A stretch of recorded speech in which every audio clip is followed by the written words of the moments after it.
Very good. Thank you, Luke. You all set? Very good. Thank you, everybody. I appreciate your patience.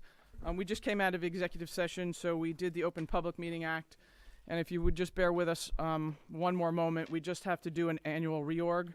So just for expediency, I'm going to make a motion. I'm just going to move the first three sections. So the first annual appointments, I make a motion to pass items A1 through A17. I need a second. Thank you. Any questions? And again, just a reminder, these are posted on Friday, and this annual reappointment and reorganization. It's something we do every year. I don't want to say it's boilerplate, but it somewhat is. But these were posted, which is, if it appears we're going through them quickly, it's just because we've read them already, some of us for several years. Any questions on A1 through A17?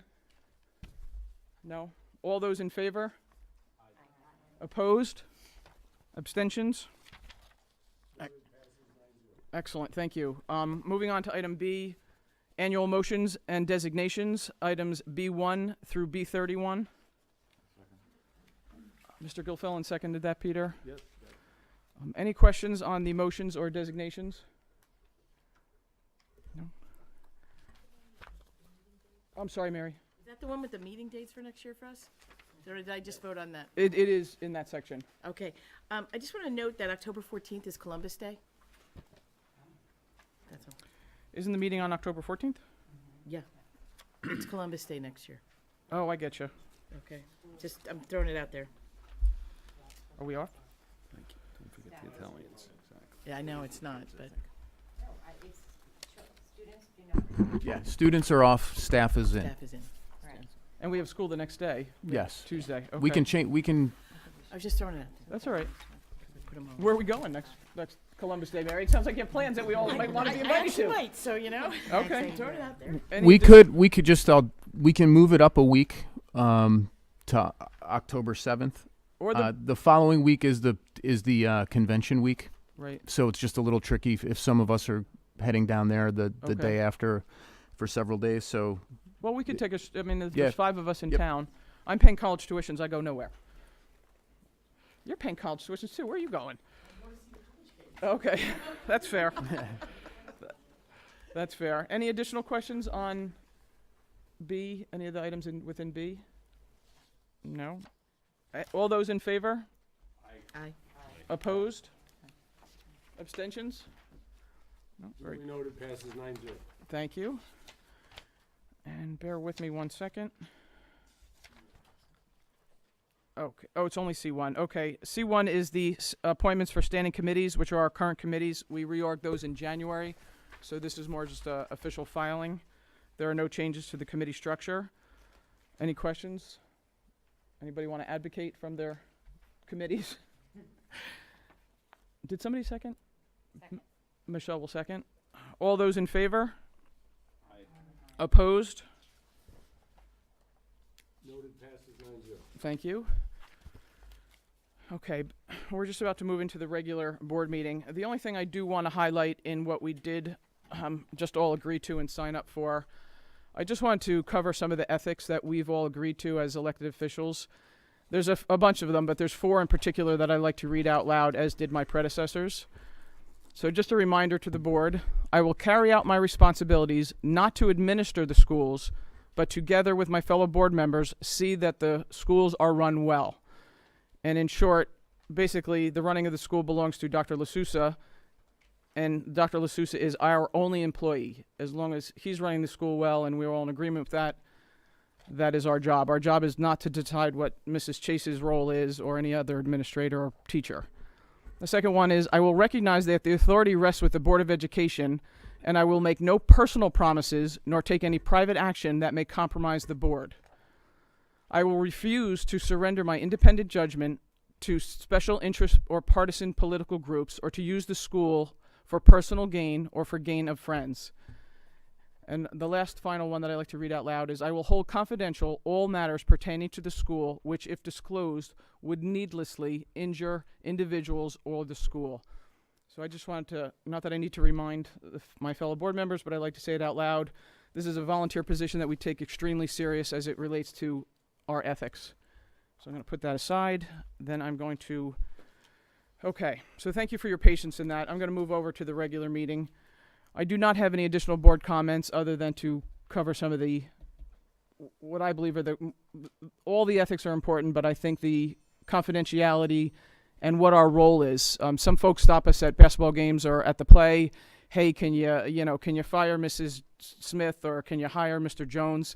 That's not our role. Our role is strictly financial oversight, policy setting, and to ensure that Dr. LaSousa is running the school well. So I just want to remind folks that we really don't have that much power at all. Okay, so administrative reports. I'm going to send it right over to Dr. LaSousa. Okay, thank you, Ms. Weber. The big item on the agenda tonight is the approval or the adoption of the final budget.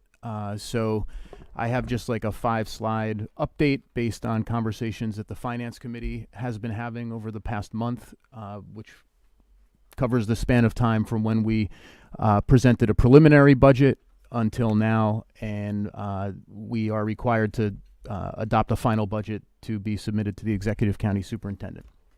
So on the one hand, there isn't a lot of news because the budget is unchanged from the preliminary hearing that we held. You will recall that this year, unlike the past 10 years or so, the board cannot entertain any waivers to go beyond the 2% tax levy increase. So the Finance Committee has recommended, and what you all heard about a month ago when we met about this was that we should strike a budget that maintains all current programs, not really much in the way of significant change, though we did reduce a couple of staff members at the K-3 level just because our enrollment is going down and we've lost some sections at Washington Avenue and a couple of other places, and that we're adding a school psychologist at CMS to help us there and expanding our ASL program, which we introduced last year at the high school. So nothing is new on this slide. However, what the Finance Committee has been talking about in a number of meetings it has held in the past month is just the capital projects that are, some of the capital projects, I should say, that are on our long-range list, items that we know will be coming due or that are coming due, and how to best manage them and accomplish them. So on the left-hand side of the screen is something you saw a month ago, which is simply some of the capital items that are in this year's budget. The bulk of them have to do with roof replacements. We have a lot of roofs, as Mr. DeQuilla frequently notes, and so we're replacing a number of them this summer. That's budgeted. The right-hand side of the slide, though, is where our conversation has really, let me see if I put it, no, I didn't, is where our conversation has focused with the Finance Committee. So there are a couple of partial roof replacements that will be coming due in a couple of years, in a year or two. There are a couple of other bigger items like the track at Cougar Field and our desire to install more secure entry points at all of the schools. And then some also sprucing up of Chatham Middle School, primarily the drop ceilings that are old and aging throughout the building. So the Finance Committee has just been kind of reviewing some of the capital items that are not in the budget right now that we know are on our radar screen and have talked about how to potentially accomplish them. So if you just kind of, look at those items, the 1.3 million for the first two items, a significant portion of the CHS roof is another 1.4, Washington roof 350, and then the various improvements at the middle school. They all add up to a significant sum that we can't get into the budget this year. So the Finance Committee has discussed how to potentially include those items in other ways. And one, of course, is just to kick them into future budgets and pick them off 1 or 2 or 3 at a time, just like we're doing this year. The Finance Committee has also been talking about and had directed Peter to get some quotes on real numbers if the Finance Committee and the board were to entertain going out for a separate spending proposal and bonding the dollar amount to accomplish those projects. So at our last meeting, we reviewed some of these numbers, and again, this is just the finance committee the finance committee is not recommending anything at this point. The finance committee is simply exploring how to accomplish some of these projects. And the one benefit of bonding the money to pay for these projects is that the state will then pay a certain percentage, probably in the range of 30 to 40% on most of the projects, like roofs, because there's a debt assessment program that they have in place. So you can see for a $2.7 million bond,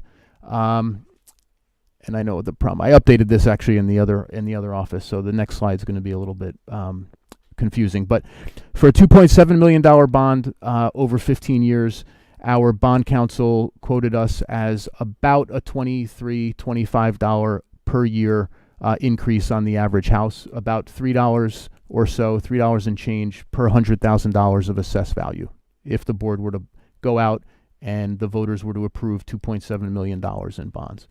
$3.5 million would translate into about $30 a year, roughly, or $4 per $100,000 of assessed value.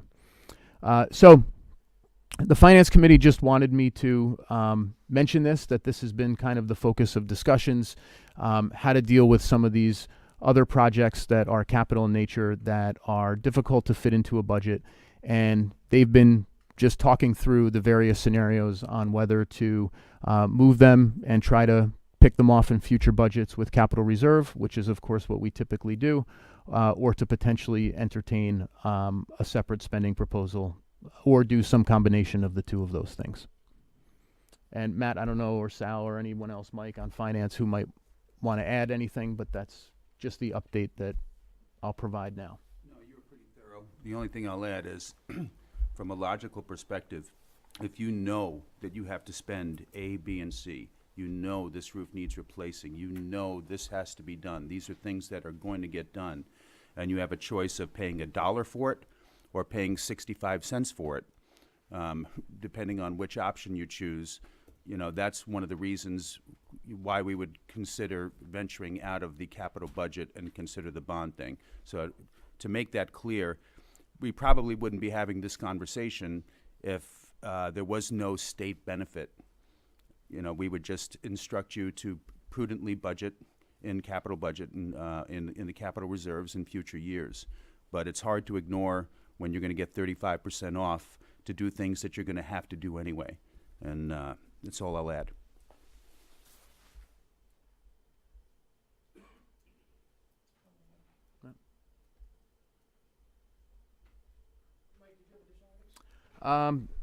No, I don't think I have any for now.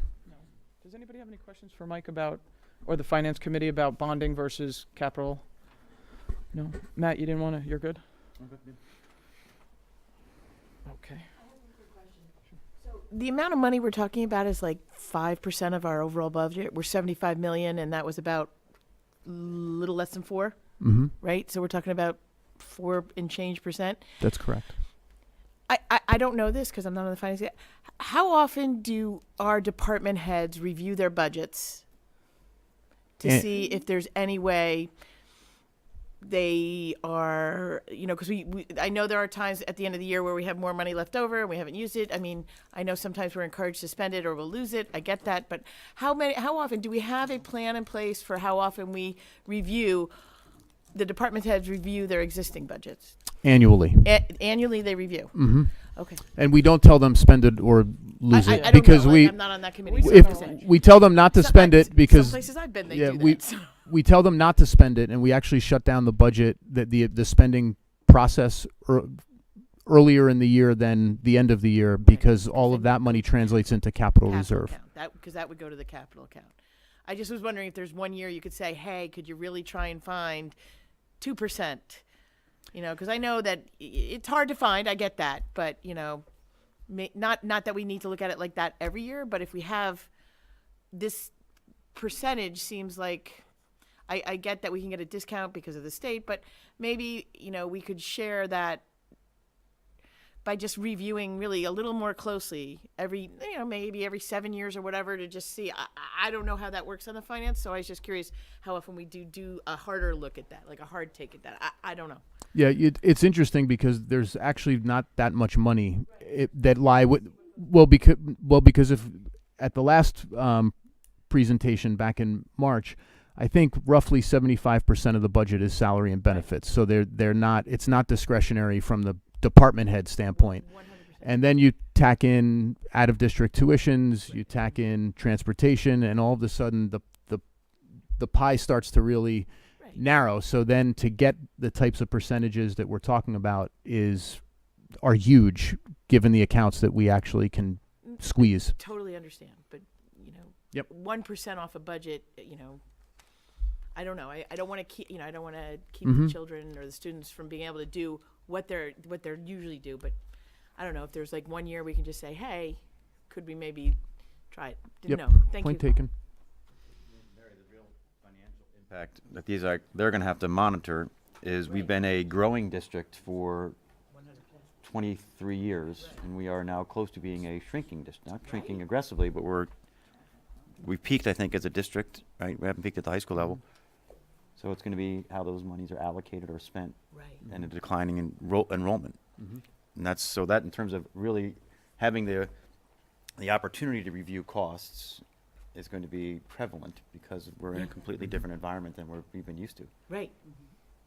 So I didn't know that was a factor too. I want to just say that. Keeping in mind the development that's going on in the Yeah, town. correct. I mean, we don't know. I mean, we're not 100% there yet, but right. And Mayor, I just want to point out, while, we're hoping to be declining or at least leveling off with all the redevelopment, we may find it's a big question mark. And if the enrollment goes up, it's very 100%. difficult. Yeah.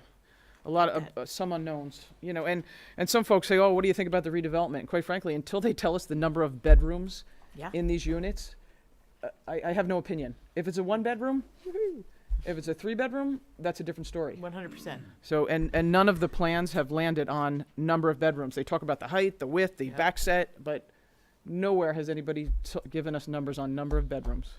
Right. That's what we need Yeah. to, You get to number of units, just not number. number how of they're units doesn't configured. help me. If Right. it's I agree. I just have a question on those, on the items that we are not going to get to the right, that are not included. How are we addressing them, as we need to, or what's the status? I.e., like, for instance, security vestibules at all school entrances. I know we had spoken about that about a year ago.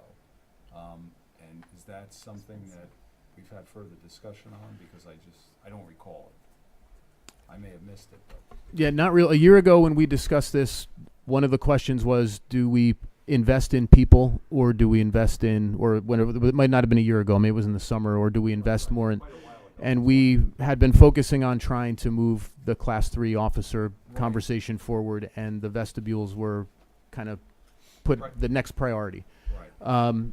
And that was my recollection, Mike. I just, that's why I'm asking. Yep. So we have had our architect come in and look at the entrance at every school building and given us a general quote for each one. Some of them are very straightforward in creating a dual door, and some of them are a little bit more complicated. But that's as far as we've gone to this Got point. it. And that is something that would qualify for state debt servicing, security improvements. How much of that Yeah. would be I think states? 40. 40%? Yeah, 30 to 40%.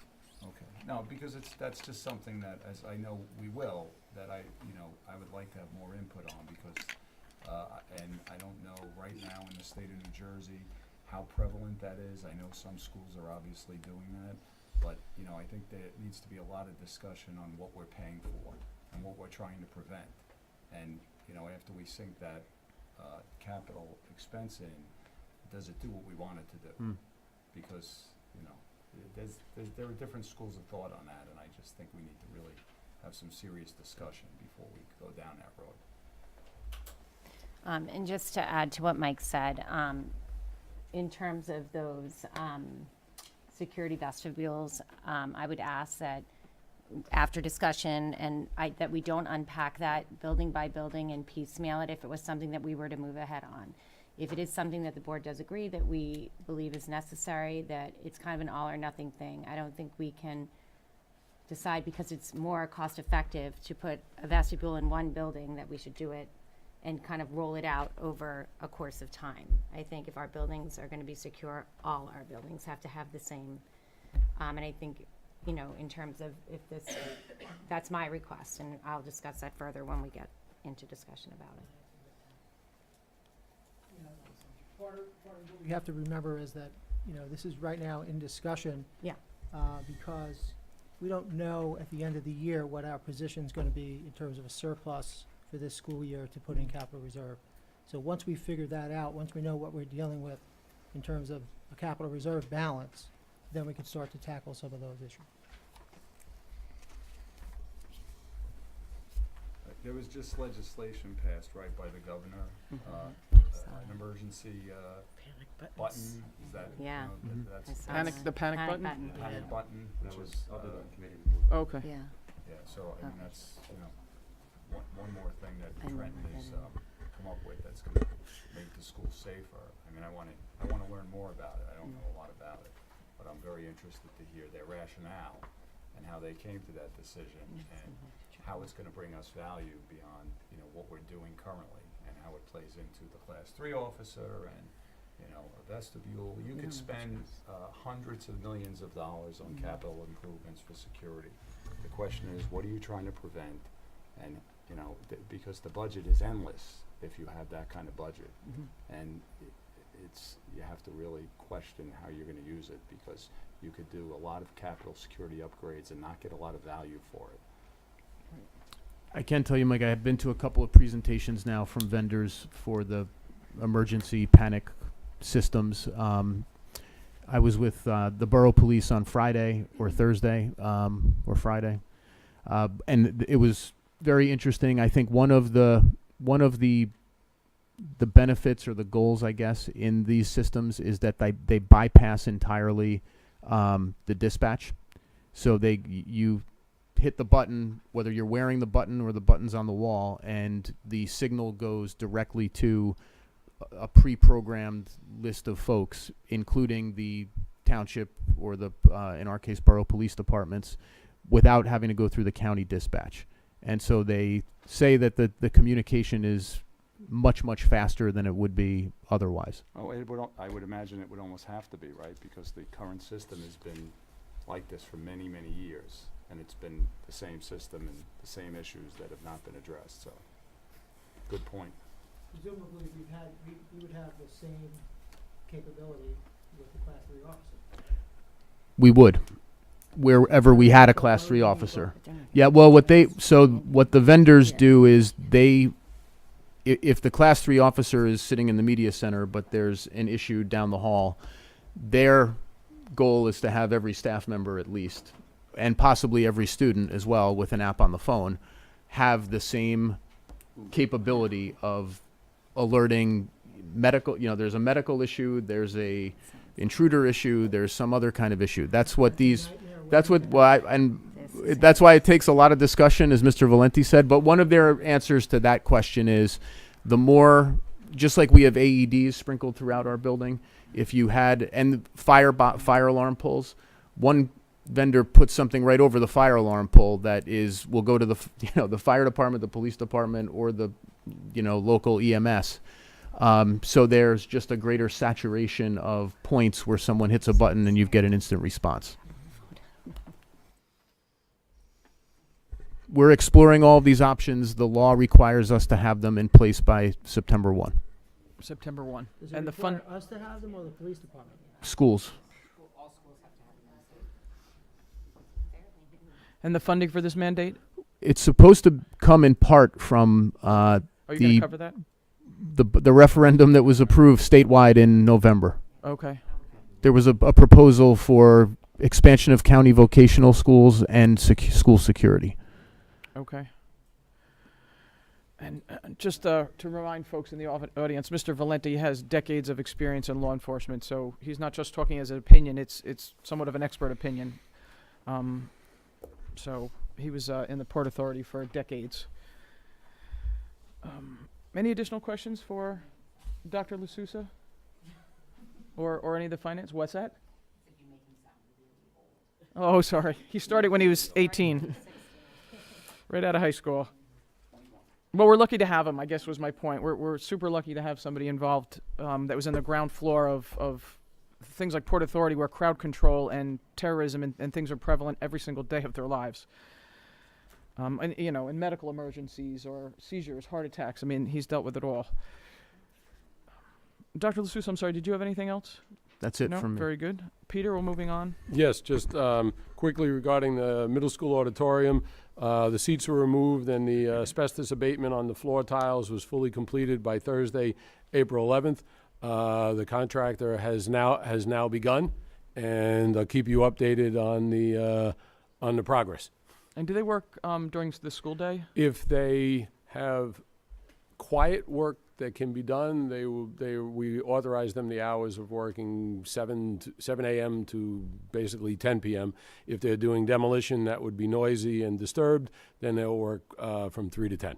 And how do we segregate, you know, so they don't, you know, the workers can't? The workers are going right in the front doors directly in front of the auditorium. So they're going right in the front doors and then right into the auditorium through that. Does somebody check them in the morning there? We have assigned workers and have their IDs, and we've given them badges that only work on that front door. So they have card access to get in and out. So they don't have to keep running through the middle of the front of the school and be walked down and somebody go down and open the door. So they do not distract the security officer of the middle school. Okay. Which is very similar to what we did for the contractor at the when they did the high school auditorium. Okay. They went right in through the external door right outside the auditorium. Directly to the work site? Yeah. All right. And on the other one, it was brought to our attention by some of the concerned neighbors. The sidewalk at Cougar Field was replaced week and a half to 2 weeks ago. We received 1 or 2 compliments, so I thank the members of the public for that. And just a note that there were some trees taken down by Morris County. The county came and assessed that they were unsafe, so that's why they removed them all. And Okay. that's all I have, unless anybody has any questions. I don't have any questions right now. I'm sure I will later. All good with Business Administrator report? Moving over to the committee reports. Mrs. Ciccarelli for personnel. We have not met since our last meeting. We are meeting on May 13th. May 13th, thank you. Curriculum, Ms. Clark. Curriculum met last Wednesday, April 24th. We had a really great, thorough presentation from James Lawrence, our new supervisor for activities, clubs, and we were looking kind of at the structure. He did an audit of all the programs that are offered at the high school and the middle school, and I think we were all in awe of what is offered to our students. There really, truly is something for everybody, and if there's not something, there's things that are sparking up that kids are bringing forth to tap. Some of the great programs that he was informed us about was the Green Team and Homeless Solutions, and how they really tapped into the social emotional learning of our students. We talked about the overnight field trip policies and procedures, and possibly kind of refining those in terms of just what we have in existence now and how we can always tighten those up and make them a little bit stronger. That's it. Am I forgetting anything? No. Any questions from the board? No? Excellent, thank you. Finance and Facilities, Mr. Gilfillan? Yes, we met April 24th. We discussed the following. One was the budget, which we've already gone through today. The panic alarms, I got really, actually, after all the discussion in between everyone, I've got nothing to really add there in terms of what we did from a committee standpoint. The capital project plan, which Mike already reviewed. We did, and this is, Jill, your favorite word, we continue to look at the demographer reports and redistricting of the K-3 schools. At this point, this is still a ongoing discussion, and due to the fact that there is multiple issues still to evaluate, which include what is the potential for new homes in the town, how that could impact how we would potentially have to redistrict. And last but not least was a discussion for the Chatham Great Reunion, which is a massive reunion that happens every 10 years. Here in Chatham, they invite all the graduates to come back for a multiple-day event. It's been a huge success for this group over the years. They did put in a request to have a party at the Chatham High School field, which on Saturday night will serve alcohol. We basically agreed to this as long as everything is in line in terms of liabilities, police presence, etc. So our next meeting is May? No idea. I don't have the exact Yeah. date. So, Does So, anybody have any questions for questions? Matt or anybody on finance? Yeah, everybody on finance is over here, so I'm gonna look over here. No? The left side's good. Excellent. Policy and planning, Mr. Arnock? Ms. Weber, we have not met since our last meeting a few weeks ago. Excellent. Okay, very good. Moving on to liaison reports. For the borough, I will just report out. I just want to thank the borough for helping us move the shared services agreement along. Special thanks to Carolyn Dempsey, who's the board liaison with the borough council. So she's been extremely helpful in moving that through our bureaucracy, the town's bureaucracy. So it's been very helpful to have her liaison for us. That's all I had to report on that. The township, Ms. Clark? Yeah, it's just one thing that kind of is both borough and township. On May 19th is the Walk with the Heart Walk for the John Taylor Babbitt Foundation, and that's just something that's been extremely generous for all our schools in our community in terms of having AEDs in our buildings, and any information is on their website and also posted around town on different flyers. So. The foundation also offers our high school seniors scholarships. Yeah, it's an They've paid out amazing- tens of amazing- thousands of dollars in scholarships to our seniors. Yeah. Athletic boosters. They haven't met again. I Okay. think they meet next week, right? First Tuesday of the month, which is next week. Next week. Okay, thank you. Performing arts, Mr. Arnock? Thank you, Ms. Weber. First of all, we want to congratulate the following Chatham nominees for Foxy Awards for their performances in our fall production, Radium Girls. They are Lainey Andrachik, James Maltby, for leading actress and supporting actor in a drama. The entire cast for the ensemble of a drama, the scenic design. So we just want to congratulate pretty much the entire staff and everyone involved with Radium Girls for their nominees for Foxy Awards. And then one more thing, last week we want to remind everyone that our elementary schools and our Chatham High School band each presented their spring concert. And we want to congratulate all those students and their teachers, Miss Roscom, Mrs. Maldonado, and Brian Conti. Excellent. Thank you, Sal. Chatham Education Foundation, Ms. Kenny? Yes, casino night was held on Friday at Fairmount Country Club. It was a sold-out event, and I'll just say that CEF appreciates the community support of everyone coming out. And we appreciate them. We do appreciate them. Excellent. Chatham Recreation, Matt, did they meet? No. report. Okay. And PTO District Cabinet, Mike, have you all met?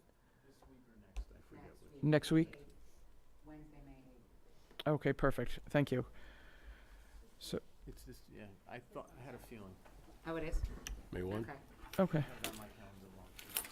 Okay. Alrighty. Thank you for the correction. May 1st. Then we look forward to your report next meeting. So I'd like to make a motion to move the public and executive sessions of the April 8th, the minutes of the April 8th public and executive sessions. Second. All those in, I'm sorry, Peter, does anybody have? Matt, okay. Oh, that's true. I left the executive session halfway through. Do I We- abstain or? Yeah, I probably, yeah, okay. okay. So, Peter, would you just do the public one first? If you want to just do the roll call, I'll note that Matt abstains on both and Michelle abstains on the executive. I left the executive session also. All right, then we'll do the regular. 'Cause I Mary just said I need had a, second. I knew I had to. Thank you. The public session meetings for May 8th, I'm sorry, April 8th. Mr. Gilfil. Abstain. Mr. Arnick. Yes. Ms. Chambers. Yes. Ms. Chicarelli. Yes. Ms. Clark. Yes. Ms. Kenny. Yes. Mr. Ryan. Mr. Valenti. And Ms. Weber. Yes. That passes 8-0-1. The executive session, which was moved by Ms. Weber and seconded by Ms. Chicarelli. Mr. Gilfillan. Abstain. Mr. Arnick. Yes. Ms. Chambers. Yes. Ms. Chicarelli. Yes. Ms. Clark. Abstain. Ms. Kenny. Yes. Mr. Ryan. Mr. Valenti. Ms. Weber. Abstain. Passes 603. The Final Four was on. Mary was saving me. Excellent. Okay, so we have our first opportunity for public commentary. Hearing of the citizens during public commentary section of the agenda is an opportunity for any member of the public to be heard about issues which are or are not topics scheduled for the current meeting. To help facilitate an orderly meeting and to permit all to be heard, speakers will be asked to limit their comments to a reasonable length of time. Do you want to tape or no? You want to just go up to it?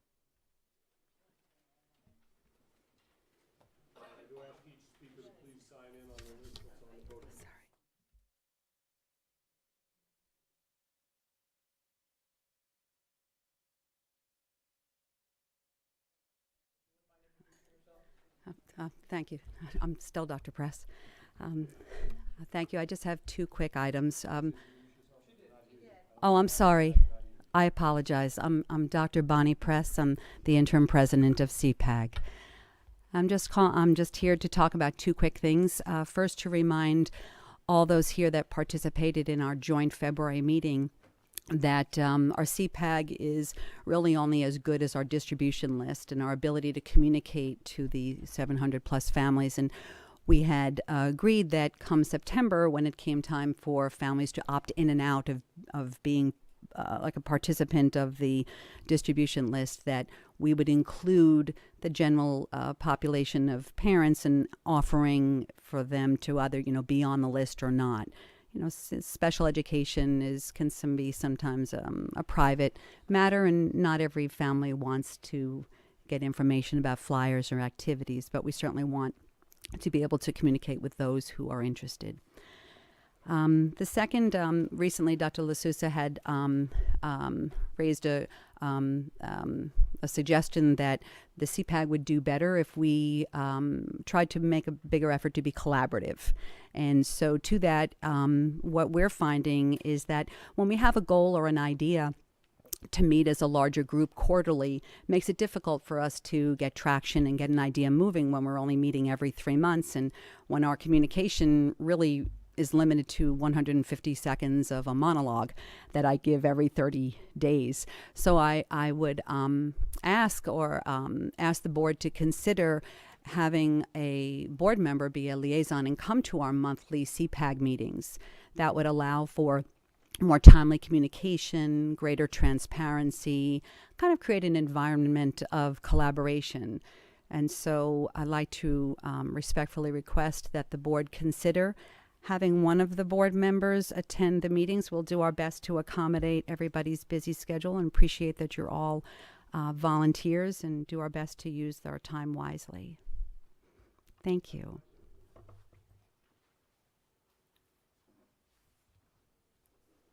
Hi, I'm Amy Reale. I'll start if that's okay. Okay.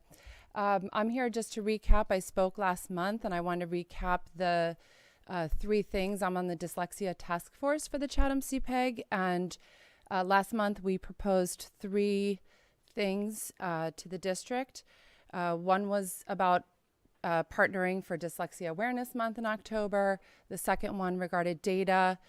These 2 things, I think, are things that we can continue discussion on at our district quarterly meetings. But there is one thing I wanted to talk about tonight because I think it has more of a sense of urgency, and that was the Wilson certification. So we use the Wilson reading system in various forms in our district, and we do not have any Wilson certified teachers.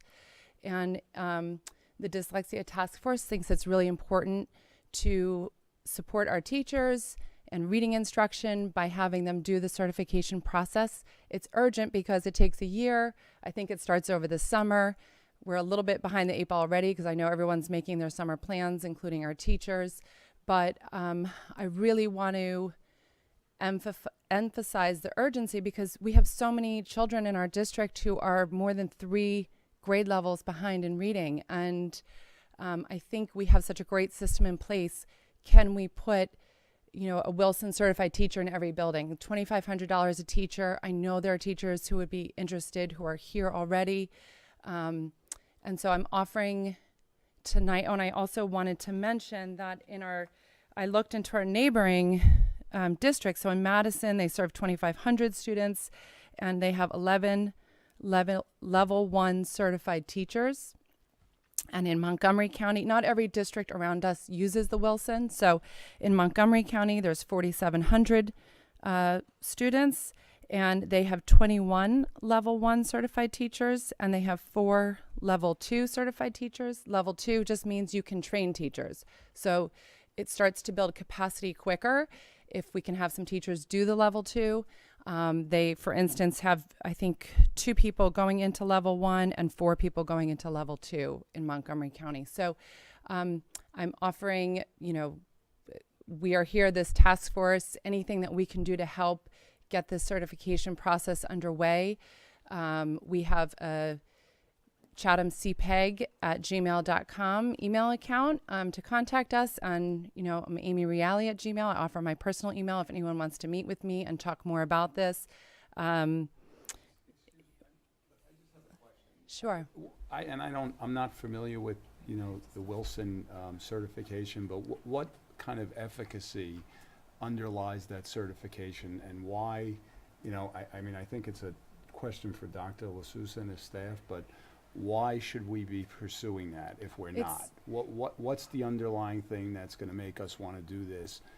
And is there anything solid that we could look at to say this is why we should have this? There's there's a lot of research on this and delivering it with fidelity. It's really a matter of best practices. It's not, if we use the Wilson training, we are not obligated to provide certification, but I always equate it to when I brought my daughter in to get her tonsils done. I didn't say to the ENT person, did you do a 3-day training? Did you watch some videos on this? No, I want to make sure that he has. So, for us, it's best practice. I think when we address student needs early on, then we are able to save kids even going into, I think we save dollars in our special ed program. And then I think we address those 5% of students who are dyslexic and really struggle. The other part is the data thing I mentioned, which I'm happy to meet with you and talk more about, but I know I only have 3 minutes tonight. But really, when it comes down to it, about 5% will struggle with reading at a dyslexic level. And this requires something that we all know in 20 years of research: explicit, structured, sequenced, multisensory instruction. So, that's basically the certification is a year of teachers being supervised in a practicum way, over the course of the year, working with students with a trainer to give feedback versus, a 3-day conference and watching videos. So in brief, that's what I would. Great. Thanks. Okay. Thank you. Hi there, I'm Sally Allen on behalf of Chatham Education Foundation, and I wanted to just take a moment to recap the grants that were approved and are in front of the board tonight. We had 5 grants approved last month, and one was at the district level. We're very excited that we are embarking on a journey with Karen Chase at the helm on a Building Voices grant, which will provide workshops for a license for TED workshops for 100 faculty members to go through. So we'll start this summer with 30 faculty members going through these TEDx workshops, similar to what we're doing with students in the Talking the Talk class at the high school. This will now be carried on through our educators as well to enhance their experience as teachers. We have 2 grants at the high school, one for digital pen tablets for the visual arts, and then virtual reality glasses, which will supplement the foreign language programs and be used by the different language classes. And then in Washington Avenue School, we approved a literacy grant and a STEM grant. So our check for you this evening is for $20,008.76. So thank you for the wonderful grants, and thank you, Karen.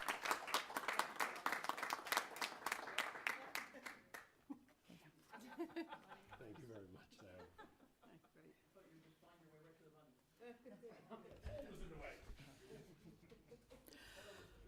Good, thank you. Make sure folks know what a celebrity we have in the audience. I don't know if folks know Fran Drew, but this is not her first time at a microphone. She's quite a celebrity. Maybe 30, 35 years ago, Mrs. Drew was instrumental in saving, probably single-handedly, the Algonquin Theater, which is a historical theater in Manasquan, New Jersey. She's also helped, keeps an eye on things here in Chatham's, but in addition to that, she's the co-chair of the Glimmerglass Bridge, Save the Bridge Foundation. There's a bridge that I believe was built in the late 1800s in Manasquan that bridges the Manasquan Inlet with Brielle Tidal Basin, and I think it's one of the only ones in the country, this particular bridge. It's a drawbridge with weighted, it's a very, very cool bridge, but Mrs. Drew is instrumental in helping run a group of folks, probably in the hundreds, if not thousands, of people that want to save this historic bridge. So if she seems comfortable at a microphone, it's because it's not her first rodeo, and she helps us keep an eye here on Chatham as well. So Thank you. sorry, Mrs. Drew. I hope that none of that took up any of your time, but the floor is yours. I know. I just didn't want anybody Thank to think you. this was your first rodeo, and I appreciate your efforts. Well, on the bridge is on the National Register, New Jersey Register of Historic Places, and it's the only bridge of its type left in the world today. in the world. Interesting. Yes, Wow. in the world. Yes. It's a very cool bridge. Yeah.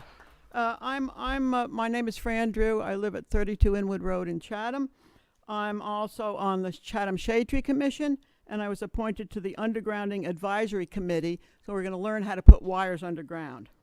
I attended the Chatham Township Committee meeting last Thursday. After I made a presentation, Tracy Ness asked me if I would come and make the same presentation to you, and I said I would. On Wednesday, May 13th, while driving by Cougar Field on Shunpike, my husband Jack and I saw men from trucks from the Morris County cutting down perfectly tall, beautiful evergreens. I'm sure you've seen those evergreens before they were taken down. Okay. This photo shows the Morris County men cutting down the live, perfectly good evergreens. One of the men told me that the high school asked for the trees to be cut down because they were getting complaints that the kids were tripping on the sidewalk at the base of the trees. So on Thursday, March 15th at noon, I stopped by Chatham High School and I spoke with Mr. Peter DeQuilla, business administrator. He told me that they were getting calls from Chatham Borough Council that the sidewalk needed to be fixed because the kids were tripping. And he said that the borough reached out to the BOE. Everyone on the Chatham Borough Council told me publicly that none of them contacted the BOE. Mr. DeQuilla said a contractor was hired to fix the sidewalk, and the contractor would do it when the weather got better. He told me that the Chatham Borough Council, Carolyn Dempsey, who's here, and Tracy Ness on Township Committee were involved. When I chatted with Carolyn Dempsey, she said she was never contacted and was not involved. Later that day, I got a call from Peter DeQuilla. He told me that he learned that when the county was called to look at the trees, they said the trees were rotted and needed to come down, and that was that. Then on Monday, March 18th, when I drove by at noon, more trees were coming down by the men from Morris County. 2 days later, all the trees were down. So that looked like that.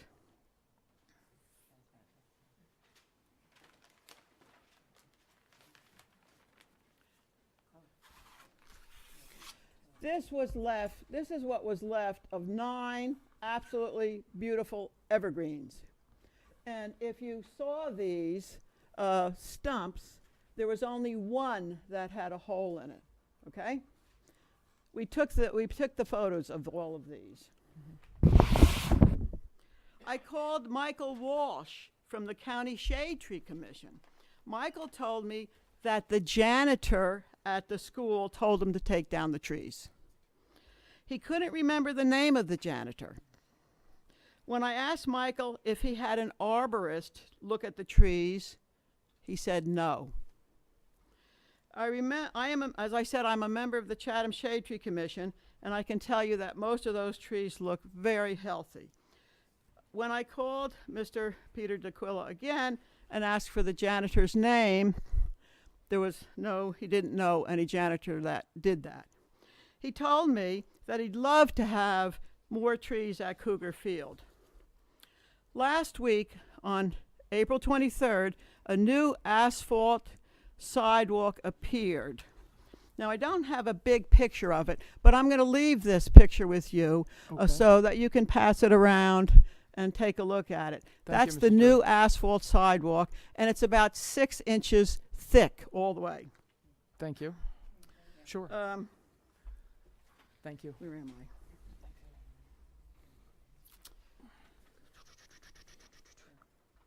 I? This asphalt sidewalk could have been installed without the loss of 9 beautiful trees. The next day, April 24th, some outfit came along and they ground up all the tree trunks. So if you went there, you wouldn't see what I just showed you in this big thing. And I'll leave this with you too, and you can take a look at it. Okay. The tree slaughter on Shunpike, along with Cougar Field, is a terrible disaster that, well, I'm asking you to please fix. Not only was there miscommunication, no communication, what I'm asking you to do is to plant 9 new green giant arborvitae, okay? And I have a photo because I planted a whole bunch of them in my backyard at 32 Inwood Road because I didn't want to see the houses behind me. They're absolutely beautiful. They don't have big giant roots that go this way. They have a root that goes down. It's a beautiful, beautiful evergreen, and it survived Hurricane Sandy, no problem at all. Okay, 8 years ago I planted them. I invite you, anytime you want to come to 32 Inwood, even if I'm not there, go in the backyard, you'll see them. That's what I'm suggesting. And since Mr. DeQuilla said he'd like to see more trees, that's a thought for you. I also gave the same thought to the folks at the township. You wouldn't have to take the wires down, but it would be a good idea to put the wires underground anyway. And when we learn how to do it and the advisory committee, I'll let you know what we learn. But if you planted them even where the other trees were, they're far enough away, they wouldn't interfere with the wires. Or if you didn't want to do that, you could just move the asphalt, have the asphalt sidewalk closer to where the telephone poles are, like most sidewalks are, and put them along the fence. So that's what I wanted to show you, and I did promise the folks at the Township Committee that I would come. If you have any question, I don't know who actually said take those trees down. Nobody can tell me, and I'm sure there isn't a janitor who did it.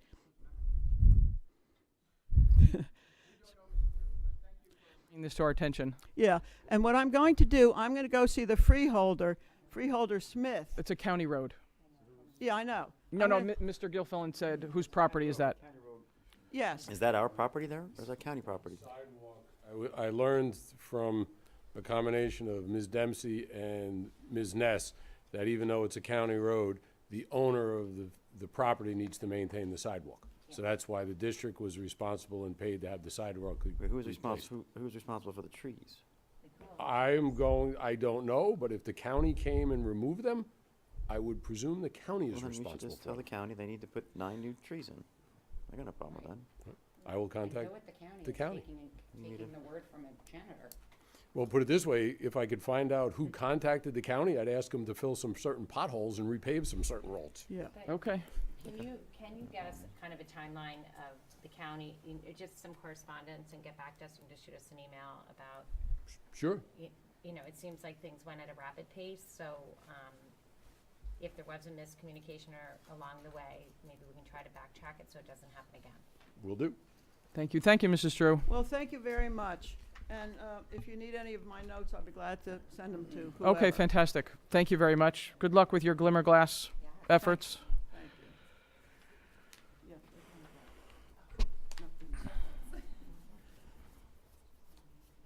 you. Oh, thank you. Oh, those are cool trees. Thank you. I appreciate it. Oh my God, they're huge.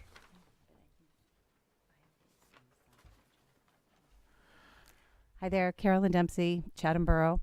And I just want to tack on to Ms. Drew's accomplishments. She also went to Antarctica, and which she's the only person I know who's actually been to Antarctica. But anyway, so thank you. I'm here to say thank you to Dr. LaSousa. Thank you to the board for facilitating the visit of the Washington Avenue students earlier this month at our New Jersey Local Government Day at Chatham Borough. We had an open house on April 12th, and about 200 students from Washington Avenue School visited Chatham Borough Hall, and along with their teachers and some parents. And we had a rotation of 9 different spots around Borough Hall and different presentations for the students, and a touch-a-truck activity outside where we had fire trucks and police vehicles, ambulance, and the giant DPW backhoes and everything like that. And it was just a fantastic day. And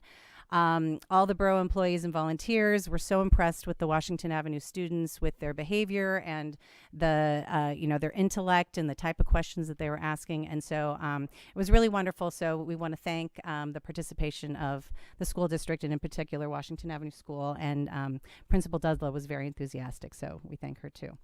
And then secondly, I want to thank the parents from CPAG. I've talked with you a little bit, and I think this is a very exciting development, and I know you've done a ton of research and are very passionate. And as a parent, I have a child with an IEP, and I think this is just another tool in the tool chest to help us. It's not always an easy road.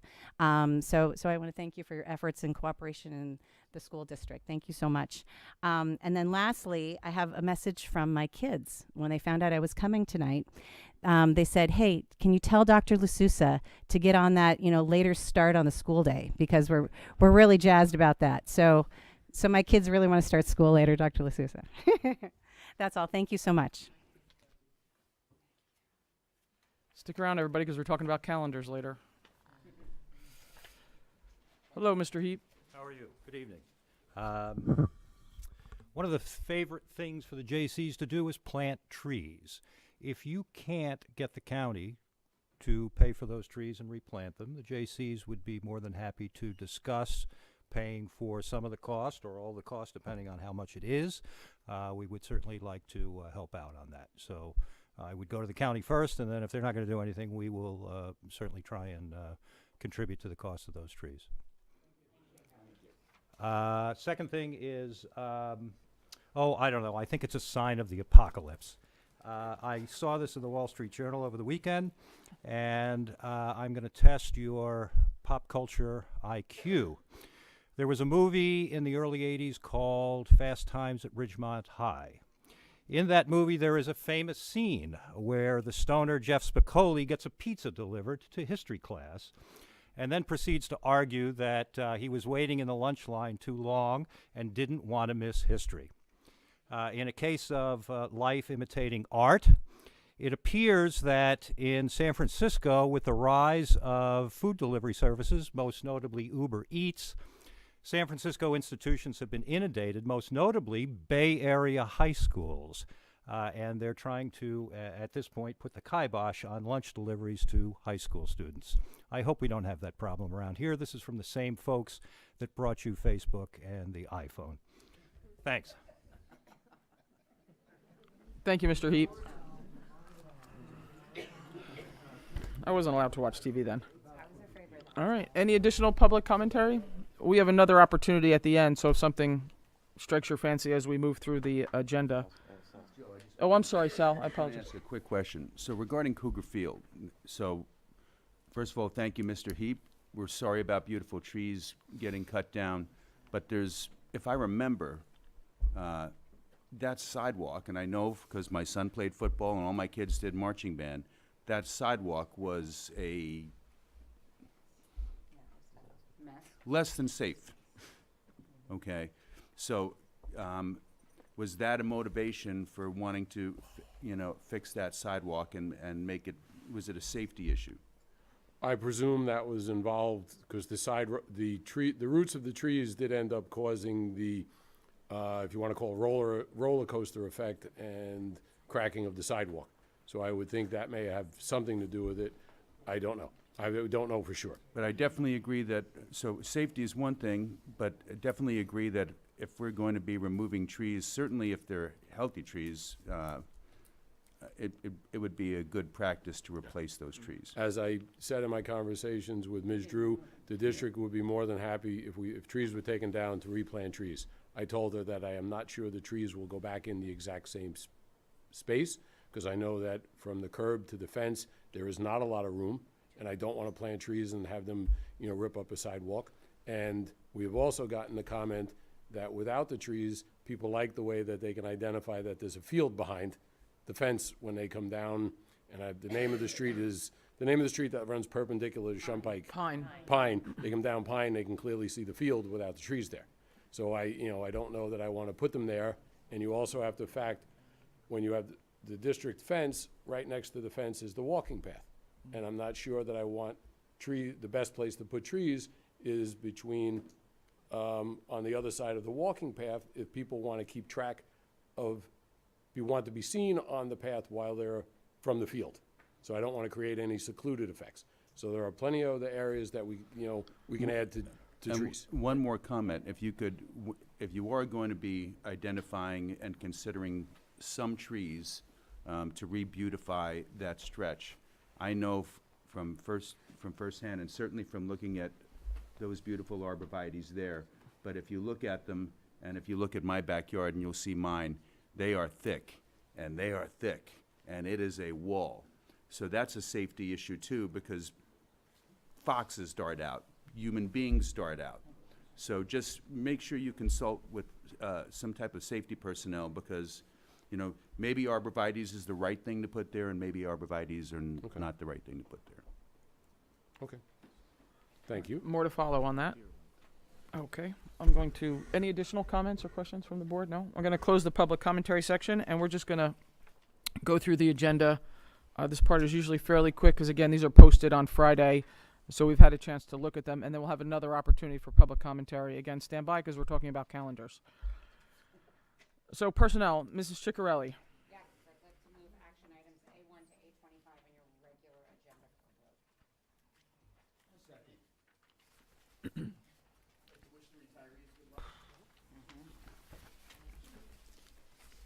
I'm always so jealous.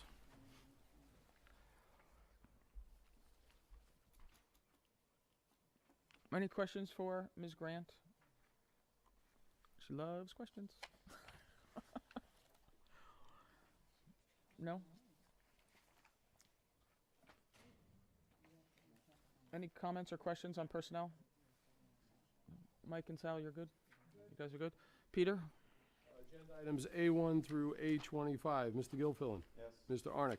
Yes. Ms. Chambers? Yes. Ms. Ciccarelli? Yes. Ms. Clark? Yes. Ms. Kenny? Yes, except I'd like to recuse for A19. Okay. Okay.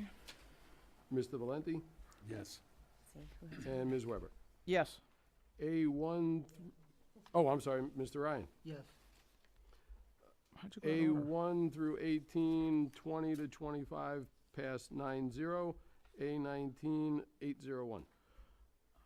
Excellent, thank you. Moving over to finance and facilities, Mr. Gilfillan. Just like to move action items B1 through 21 on your regular agenda. The donations, one we've already heard from the Chatham Education Foundation. Another one, a donation to the high school from Mr. and Mrs. Brower in the amount of $1,047 for the replacement of a crystal trophy bowl, which was accidentally broken last year, including the cost of the annual award crystal plates from 2019 through 2027.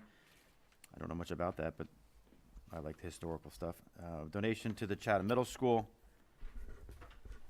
from Menotti O'Connell's family of an EV3 robot, along with all field kit accessories, valued at $700 for the school STEM program. And last but not least, to Washington Avenue PTO, a donation of $1,182 for the purchase of an oversized stuffed beanbag chairs for the school's library. Keep the kids comfy. Excellent. Thank you. Does anybody have any questions for Matt or Peter or Dr. LaSousa? No. Well, finance is all over here. Mr. DeCarlo, would you Agenda mind? items B1 through B21. Mr. Gilfillan? Yes. Mr. Arnick? Yes. Ms. Chambers? Yes. Ms. Chicarelli? Yes. Ms. Clark? Yes. Ms. Kenny? Yes. Mr. Ryan? Yes. Mr. Valenti? Yes. And Ms. Weber. Yes. Agenda items passed 9-0. Excellent. Curriculum, Mrs. Clark? I move item C1 to C3. Does anybody have any questions, although we're limited on what we can, We can't talk about we really essentially can't talk about much of this. it. Yeah, nothing. I'll just note number 2 would include an appeal that took place between last meeting and this meeting. Okay. Excellent, thank you. Any questions? See Dr. LaSusse after. Peter, would you mind? Agenda items C1 to C3. Mr. Gilfillan? Yes. Mr. Arnick? Yes. Ms. Chambers? Yes. Ms. Chicarelli? Yes. Ms. Clark? Yes. Ms. Kenny? Yes. Mr. Ryan? Mr. Valenti? Yes. And Ms. Weber. Yes. Agenda items passed 9-0. Excellent. Mr. Arnock, I noticed there's nothing for policy. Do you have any audibles? I do not, Mrs. Weber. Okay, great. Thank you very much. Moving on to board business. Dr. LaSusse, you want to talk about the calendars, correct? Yes. So is the goal to present 3? Generally, we present 3 out to the community to weigh in on, teaching community, parents. That is generally what we do. Okay, so most of the difference comes in the Easter break of 2020, and the different from each other is the Easter, where the Easter break falls. Different from years past is we're trying to start the school year a little bit earlier and end a little bit earlier. Yes, I'll just add calendar 3 has students starting earlier than any of the others. And calendar 4 has students starting later than any of the others. And, I and think. calendar 3, Yeah. one day later. Calendar 3, while we end early, I'm not a fan of calendar 3 because I don't like to do graduation if it can be avoided on a Friday for those that celebrate the Sabbath. Mhm. Where it can be avoided. In the past, we've been unable to avoid it, but calendar 3 for that reason. I'm sure nobody's going to be thrilled coming back the 27th, so a combination of students starting a little earlier than they're used to and the Friday graduation. I'm not a huge fan of calendar 3. That's my personal. The rest are really, it's just where the Easter break, does the break fall before or after the Easter holiday? I don't know if anybody else had a opportunity to delve in. Say, to be honest with you. I don't- And we could circulate 4 if You you'd could like. circulate 4. Again, sometimes it's overwhelming. Yep. I mean, we look at these all the time, so we know where to hone in and zero in. I would do a cheat sheet this time, which I never did before. I've never Okay. done, but a parent recommended last year that I should do that, and it was a good idea. Okay. Does the board want to circulate all 4? Do you want to narrow it down to 3? And then if One so, which remaining. one? We do it once weekend, Friday. Of, Eliminate one, I would say 3, to take out 3. I'm sorry, Mary. Yeah, I think you're right. The graduation on Friday is always tough. Yeah, and I think eliminate 3. It's- And the early break, I'm not a fan of the March one. Okay. Does anybody strongly Yeah. object to removing calendar 3 and putting out the other 3? I agree with your reasoning, and I'm not so sure putting a religious reasoning for many people in the town. That shouldn't be a popularity thing that's Oh, right. involved in the Just for vote. one. I see what you're saying. So, so for that, for that reason and that reason alone, I would suggest putting forth 1, 2, and 4. 1, 2, and That's 4? right, Okay. All those in favor of putting out calendars 1, 2, and 4 for community and staff input? Aye. Aye. Opposed? Abstentions? Mike, any questions, or is that fairly Got it. clear? Clear. There we go. Okay. Does anybody else have any additional board business? Oh, sorry, Mary. Go ahead, Matt. I know we all worked on the arts at this town for how many how many years. For those of you, I think, that went to the spring play this year, the Hunchback of Notre Dame, really musical? finally got to see the fruits of all the work that this board put into to redoing the performing arts centers in this town. I'm sure we're going to see the same success down at the middle school when it's done. We did see Radium Girls in the fall, but you really get to see the pleasure and just the incredible facility that became when we had the musical, because all the different things that we added in there were able to come out in terms of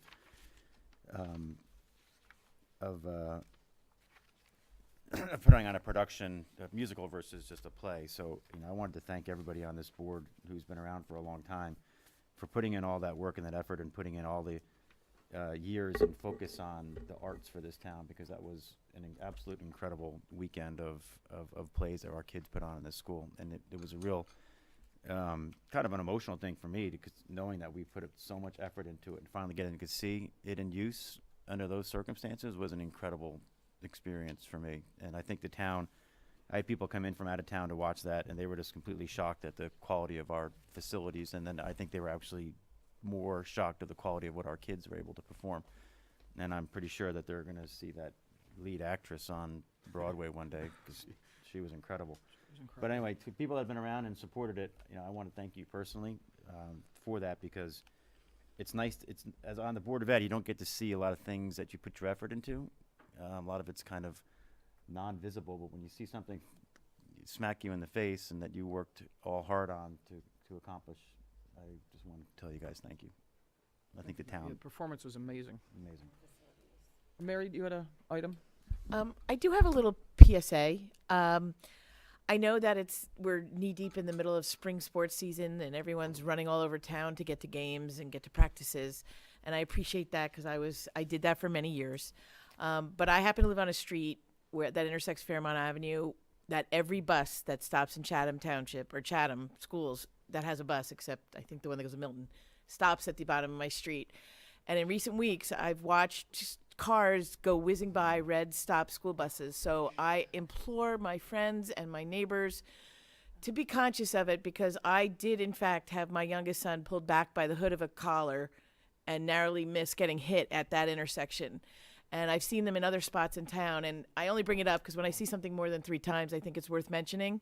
So I implore everybody to take stock. When you see the school bus, know that the children are more concerned with getting home. And I know that we're all trying to get where we're going, but please just try and keep an eye out and be aware that the buses are stopping, and the kids need to get time to get off the buses. So I just wanted to say that, because I've seen a few near misses and a lot of cars blowing by some red lights lately. So that's all I'm saying. Responsibility of the bus driver to try to get those license plates and report them to the local police. They're supposed to, right? We've had that. The bus driver can attempt, but I'm not a bus driver, but I would presume he's watching the kids getting off the bus, as well as he's probably trying to look in 8 different spots, as well as rear view mirrors or side view mirrors, to see what the cars are doing, plus watching the kids as they're exiting. And depending what grade level bus route it is, he's making sure that there are parents to greet the certain age of, kindergartners and or first graders. So the bus driver has a lot to do. If possible, I'll mention to the bus company if they can look out for, to try to get license plates, but it's difficult. Yeah, I didn't think about that, Michelle, but I thought I'd use my platform here to mention it. It's scary. I mean, what a wonderful PSA, but I don't know how many people are going to be watching the YouTube of the proceedings of tonight. But we have a couple of members of the media right here. If there's somehow, from an educational standpoint, on a big banner for, you can have, please, this is the rule regarding school buses. Please obey the law. I don't know how to say it, but work with the police department for a quick banner, put it up. I think it's worthwhile. I think you have greater reach than we do. So. Thank you, Mary. Yeah, it's super important. A classmate of mine was killed in 8th grade by that. He was in a hurry to get to a camp out. He went in front of the bus, and a car just plowed him right over. So it happens. You see it on the news. You see it video. It's a nasty ticket. It's 5 points. 5 points. And vehicular homicide if you kill somebody. Yeah. And jail time. That's a nasty ticket. I But can't imagine. thank you, Mary. But have you ever called the police and said, hey, I've. I will maybe take that upon myself to do that next time. Yeah, if you. I didn't think about it. I think just more, maybe the squeaky wheel kind of. I don't ever like to be a squeaky wheel, but just thought I'd use my PSA. Perfect, thank you. I appreciate it. Any additional items for the board or board business? No? We have our second opportunity then for public commentary. If you wouldn't mind introducing yourself, make an orderly line. Don't rush. Alrighty. Alright, very good. You gotta go to the mic. You gotta go to the microphone though. We won't hear you unless you go to the microphone. It's being recorded. Reality again. My daughter on Lafayette got off a bus and someone went by, and I will say her bus driver, who was female, I will also add, honked, yelled, and wrote down the license plate. And so I do think the training of the bus drivers is great, but I have seen it happen so often too. It's distracted, it's hurrying, and unfortunately all the bus routes are on our main streets. So I ditto what you say, Mary. Excellent. Thank you. And Carolyn Dempsey again. I'm going to ditto what Mary said as well. And just my nephew, who lives in Pennsylvania, when he was in 8th grade, won a National Science Award for creating a camera that went on the stop sign that comes out on school buses, and it would only take a picture if a car tried to go around when the stop sign was out. And he went, in front of the legislature in Pennsylvania, and they passed that. So. He's not. He won a trip to Disney World. All right. Which at the time he was, yeah. Impressive. So I don't know. Maybe there's a project for a middle schooler here. Thank you. No. Thank you, Carolyn. Any additional public commentary? No? Seeing none. We are breaking again for executive session. Action will be taken? Action, it's a confidential student matter, so we are breaking into executive session. We will be back to take action. Again, it's a confidential matter, so we will not be chatting about it. So we'll come back here if need be. So it's going to be a long wait. Oh, it doesn't start till, I thought it started. Or when we're very able good. to make it happen, but. So, okay. So it'd be a long, no, we can all go, but if these guys want to stick around, they might be here until 11 o'clock. Right. Okay. Can we get Uber Eats to deliver stuff? Right. Thank you, everybody. Yes. Please drive safely. So I close this portion of the public session. We're going to adjourn to executive session at